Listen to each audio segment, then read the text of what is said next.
Bien, bonjour à tous et merci d'être venus à cette journée porte ouverte que l'on organise. Donc moi je suis Yann Haudevel, je suis directeur des études adjoints de l'École nationale supérieure de géologie que je vais vous présenter donc là dans les grandes lignes.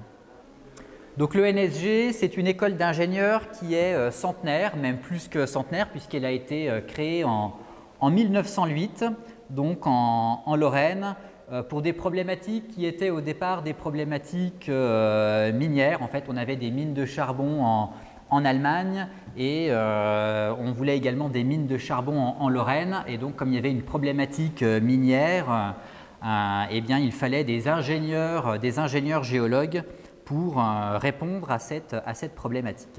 Et donc, depuis 1908, vous imaginez bien, on a formé un grand nombre d'ingénieurs géologues.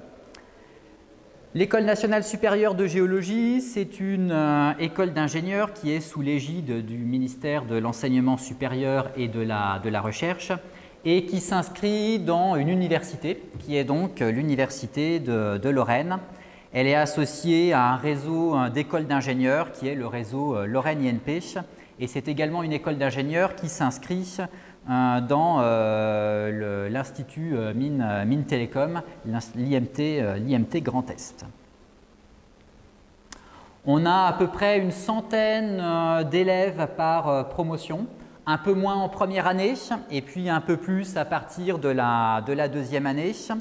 On a à peu près 50% d'étudiantes, donc on a véritablement la mixité dans notre panel d'étudiants et on a à peu près un tiers d'étudiants qui sont des étudiants boursiers. La quasi-intégralité des enseignants-chercheurs de l'ENSG sont donc des enseignants-chercheurs donc qui, en plus de leur charge d'enseignement, effectuent une activité de recherche dans l'un des 7 laboratoires qui sont associés à l'ENSG. Donc ça c'est très important, hein, ce lien entre l'enseignement et la recherche. C'est l'une des spécificités en fait de l'université. Pour ce qui concerne l'emploi, 90% de nos jeunes diplômés ont un emploi 6 mois après la diplomation.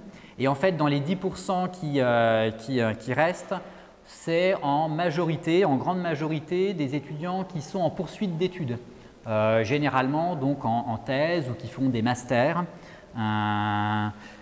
Et donc, on n'a pas de problème d'employabilité à la sortie de l'école d'ingénieurs, puisque comme je vais vous le présenter un peu plus tard, on forme des ingénieurs géologues qui sont directement en lien à des grandes problématiques, des grands défis du XXIe siècle. Donc, l'École nationale supérieure de géologie, alors là peut-être que vous reconnaissez la carte géologique de la France. Donc, elle est localisée à Nancy, donc en Lorraine, dans la région Grand Est. Nancy, c'est une ville qui est accessible. Elle est localisée à 1h30 de Paris par le train. Et c'est également une ville qui est localisée à proximité d'autres pays, limitrophes, la Belgique, le Luxembourg et l'Allemagne. C'est une ville qui est universitaire, et c'est peu de le dire parce qu'on a à l'Université de Lorraine 62 000 étudiants. Donc par rapport à la taille de la métropole nancéenne, c'est assez conséquent. Donc c'est véritablement une ville étudiante avec toute la vie étudiante qui est derrière. C'est une ville également culturelle, sportive, et c'est une ville où les loyers sont modérés, ce qui est quand même toujours important lorsque l'on y fait ses études. Donc à l'ENSG, à l'École nationale supérieure de géologie, eh bien, on va former des ingénieurs géologues. Ça, c'est notre raison d'être en quelque sorte. Et plus spécifiquement, on forme les futurs cadres qui seront en charge des grands défis du XXIe siècle et qui ont un lien avec l'ingénierie géologique. Donc vous avez un certain nombre de ces défis qui sont illustrés là sur la diapositive, mais je vais revenir sur ces grands défis du XXIe siècle un peu plus tard. Pour vous parler de la formation à l'ENSG, c'est une formation assez classique d'école d'ingénieurs qui se fait donc sur sur 3 ans. Donc on y entre à Bac plus 2 après des classes préparatoires, donc des classes préparatoires BCPST, MP, PC, PSI. On recrute également sur la prépa des INP et on a également quelques places pour des admissions sur titre, c'est-à-dire sur dossier. Donc ça, c'est essentiellement des élèves qui nous rejoignent en première année après une licence 3, généralement de géologie. Les 3 premiers semestres de la formation à l'ENSG constituent le tronc commun, donc c'est la première année et le premier semestre de la deuxième année. Donc là, tous les élèves suivent les mêmes enseignements. Donc il y a des enseignements de géologie, bien évidemment, et il y a également des enseignements, comme dans toutes les écoles d'ingénieurs, de maths, de physique, de mécanique, d'informatique, de SHS. Donc voilà, il ne faut pas croire qu'à l'ENSG, on ne fait que de la géologie. La géologie, ça représente à peu près la moitié des enseignements, notamment dans le tronc commun. Et après le tronc commun, donc, les élèves commencent à se spécialiser. Vous avez une pré-spécialisation au cours de la deuxième année, donc pour le deuxième semestre de la deuxième année, où les élèves vont choisir notamment un parcours principal, des cours électifs parmi un certain nombre qui leur sont proposés. Au cours de la formation, il y a également des projets en laboratoire de recherche. Et on a également des enseignements en SHS et en langue, notamment en anglais. Il y a également des stages qui sont obligatoires entre la deuxième et la troisième année, notamment. Et puis vous avez également le dernier semestre de la troisième année, qui est un projet de fin d'études. Et c'est véritablement lors de la troisième année que les élèves se spécialisent.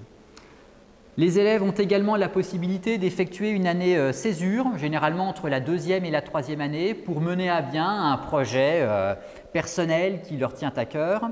Il y a également la possibilité de faire la troisième année en alternance avec une entreprise, c'est-à-dire faire 3 semaines à l'ENSG, 3 semaines dans une entreprise, 3 semaines à l'ENSG, puis comme ça on alterne. Ça c'est vrai que c'est possible que pour la troisième année, ce n'est pas du tout une obligation, c'est une possibilité qui s'offre à nos élèves, tout comme la césure. Il y a également la possibilité de faire des doubles diplômes.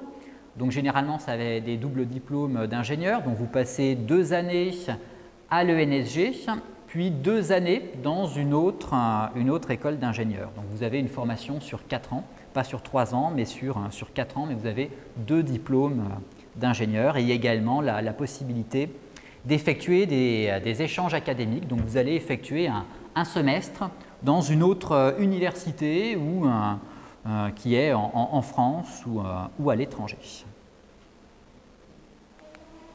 Il y a également une part importante de la formation qui consiste en des enseignements qui sont dispensés directement sur le terrain. Ça, c'est très important.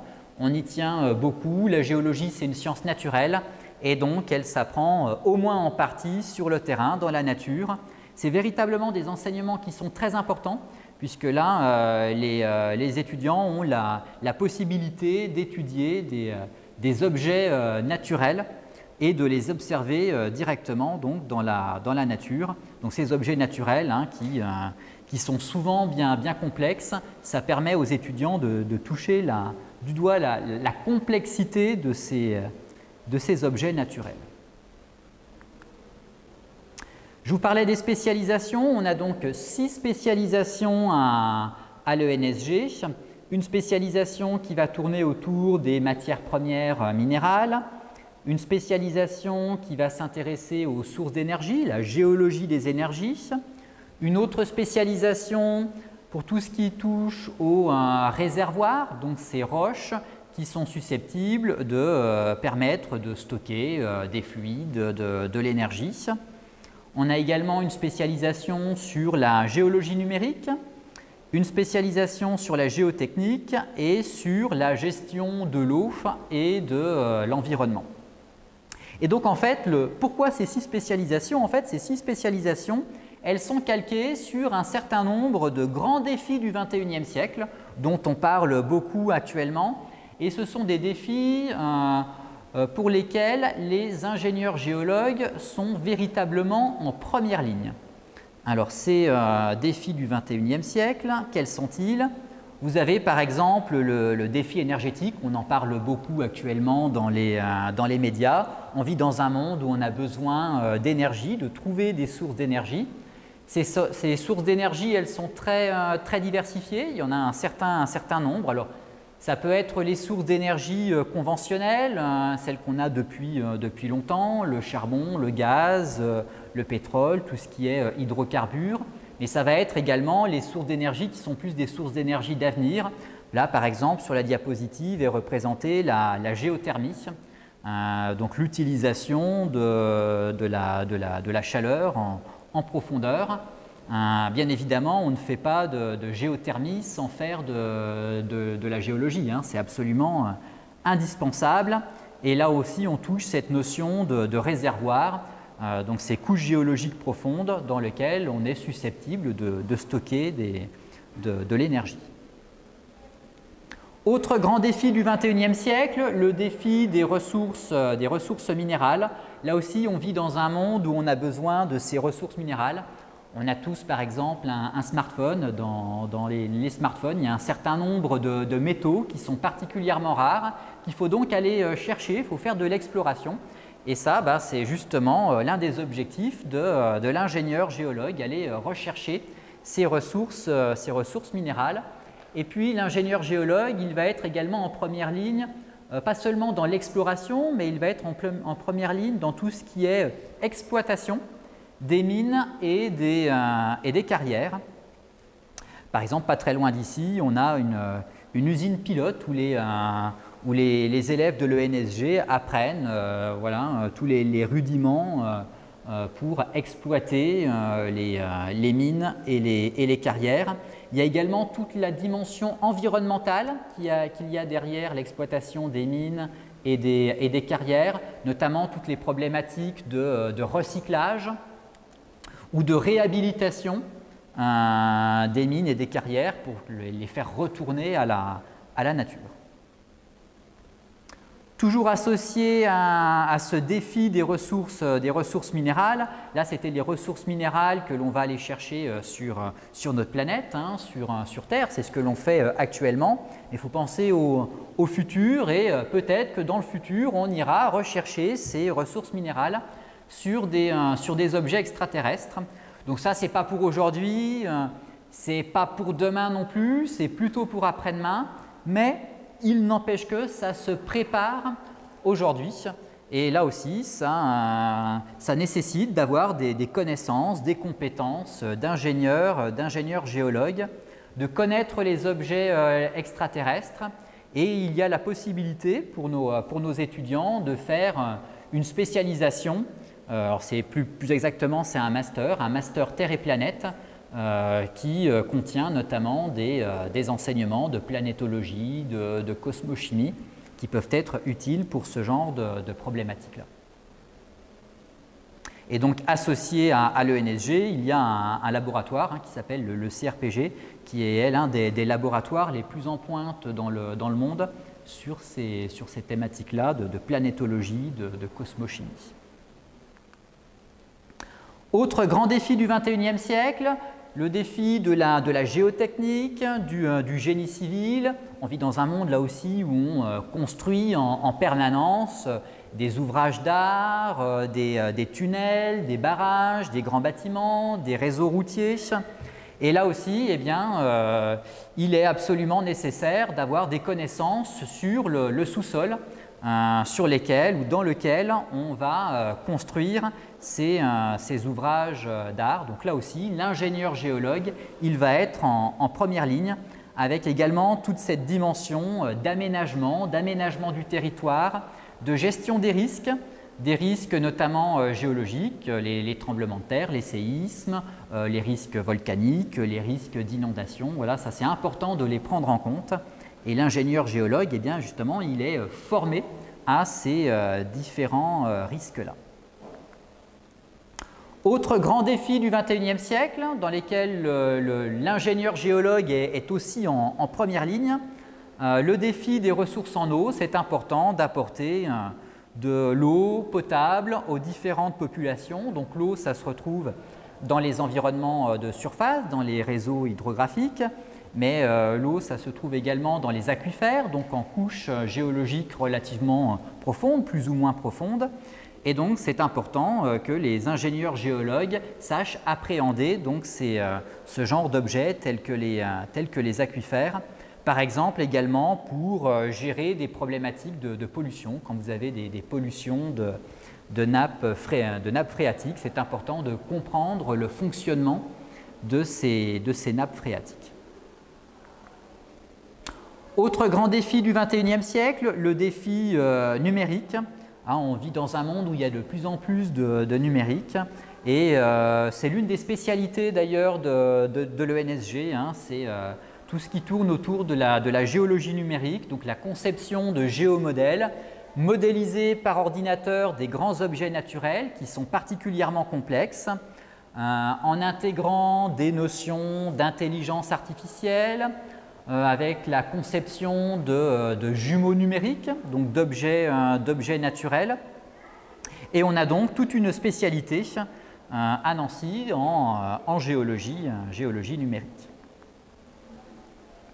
Autre défi, mais qui lui est un peu un défi qui est transversal à tous ceux que je viens de citer, c'est le défi, on va dire, sociétal. C'est important quand on produit de l'énergie, quand on exploite des mines, des carrières, ou une nappe phréatique, quand on construit un réseau routier, c'est important, de plus en plus important, de prendre en compte tous les aspects sociaux, économiques qui sont derrière, avec toutes ces idées de géopolitique, d'acceptabilité de tous ces travaux-là par les populations locales, avec cette notion d'éthique. C'est vraiment très important à prendre en compte et c'est pris de plus en plus en compte. Et donc on a une partie également de la formation, une partie croissante de la formation qui est dédiée sur ces aspects-là.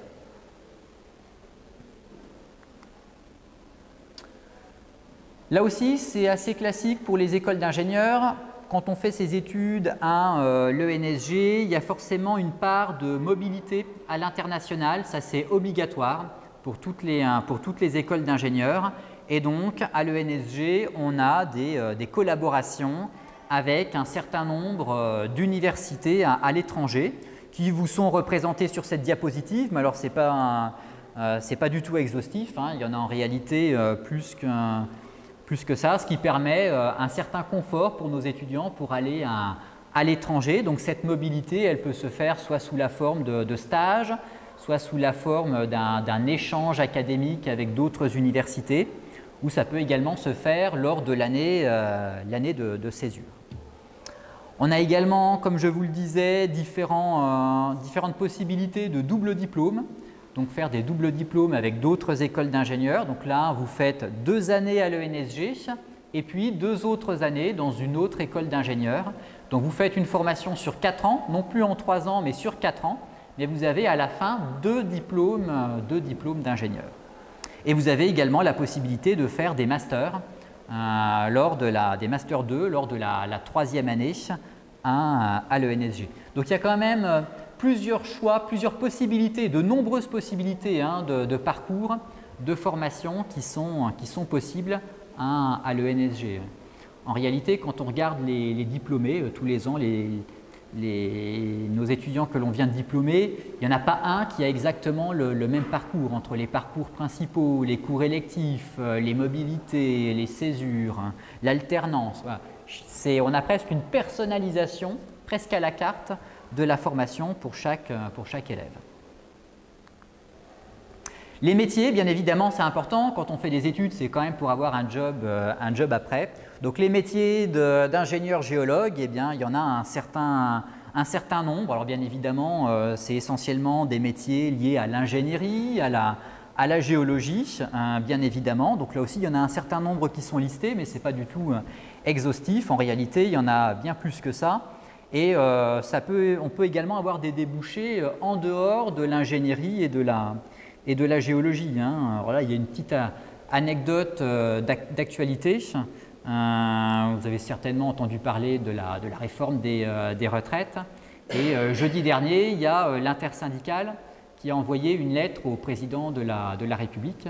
Donc il se trouve que le rédacteur principal de cette lettre, c'est un ancien élève de l'école de géologie qui maintenant pilote un grand syndicat. Donc il ne fait certainement plus de géologie depuis un certain temps, mais voilà, l'école de géologie peut aboutir à ce genre de parcours en dehors de l'ingénierie et de la géologie.